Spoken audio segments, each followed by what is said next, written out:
Hi, Gemma here from FitBody Formula, and in today's video I'm going to be taking a look at our appetites and what makes us hungry.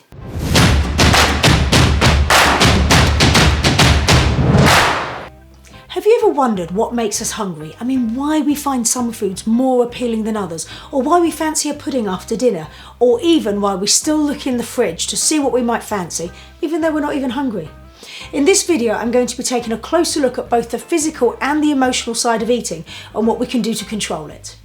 You see, our appetite is our desire to eat, and it's controlled by a complicated interaction of hormonal signals, and these physical signals are also processed through cognitive and emotional filters as well. For example, if you ask an English person what's their favourite comfort food, they might say something like a pizza or a fry-up. However, you probably won't get the same response from someone who's from Japan. You see, your physiology, our biological physical response, and our psychology, our mind and emotional approach, play an important role in the foods that we crave. You see, firstly, appetite is not the same as hunger. Hunger is our physical need to eat. You can want to eat but not need to eat. You know, for example, wanting that pudding after your main meal. And you can need to eat but just not want to eat. But how does this all work? Let's briefly look at the physiological reasons that we feel hungry. Well, when our bodies tell us we're hungry, it's a natural reaction.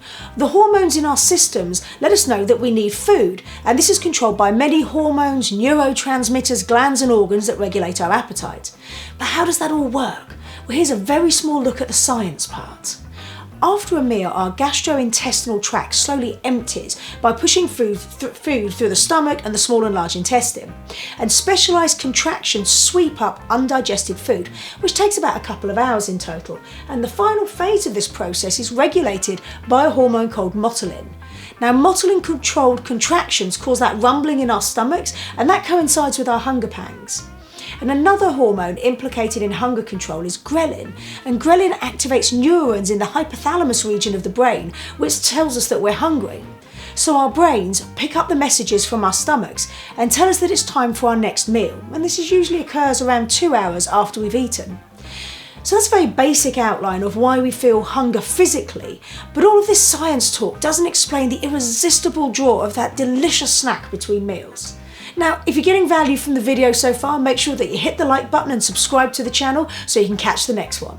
So let's have a look at the interactions between biology and our environment, because when our minds get involved, it's a whole different story.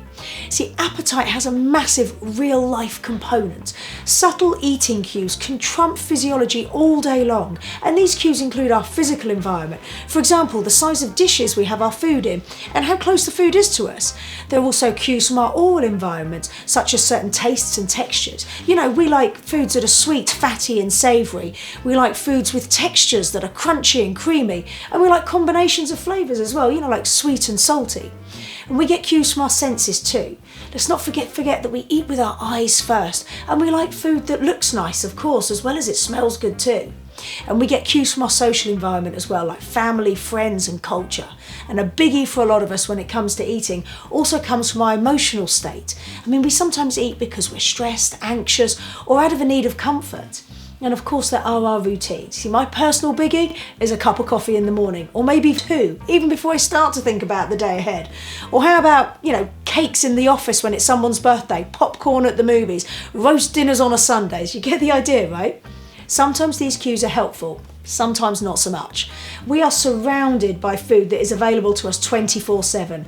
We're chronically stressed and seeking comfort. Our eating impulses are out of whack, and our biology no longer matches our environment. See, when we are perfectly in tune with the appropriate appetite and fullness cues, we eat when physically hungry and we stop when we're satisfied, not stuffed. We maintain a healthy body weight. But when we're not in tune with these cues, our health and weight suffer. Maintaining a healthy diet and weight can be a battle between what we tell our brains and what our brains are telling us. And when we follow our homeostatic hunger signals, we achieve optimal health. You see, if we eat when we're not hungry, the distraction and pleasure, they're only temporary, and we have to eat more to feel better. We're just feeding that cycle. But if we do not eat when we're hungry, our body gets us back eventually. But what it does is it cranks up our appetite signals and smothering our fullness signals. And the biggest trigger of binge eating, what is it, guys? It's dieting. You see, here at FitBody Formula, one way we help our clients is to teach them how to eat mindfully, which focuses on maintaining an in-the-moment awareness of the food that they're eating. Mindful eating involves eating primarily for physical rather than emotional or environmental reasons, and relying on internal hunger and fullness cues. You see, when we eat this way, it promotes physical and physiological well-being. You can start by asking yourself these questions when you want to eat. Why am I eating, and am I truly hungry? And this can help to reduce binging and emotional eating too.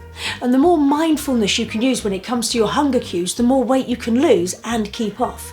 Hey, to find out more about how to eat mindfully, make sure that you check out my video above on mindful eating. Now, figuring out when you're truly hungry involves trial and error. The level of intensity of hunger can vary, as can knowing what foods and or amounts of food will satisfy your hunger. And try to be aware of how you feel physically, mentally and emotionally when it comes to food. And if you have any questions at all, just pop them in the comments section below and we'll get back to you. I hope you found value in the video, so hit the like button and make sure you subscribe to the channel and ring that bell so you don't miss the next one. And I look forward to hanging out with you again real soon.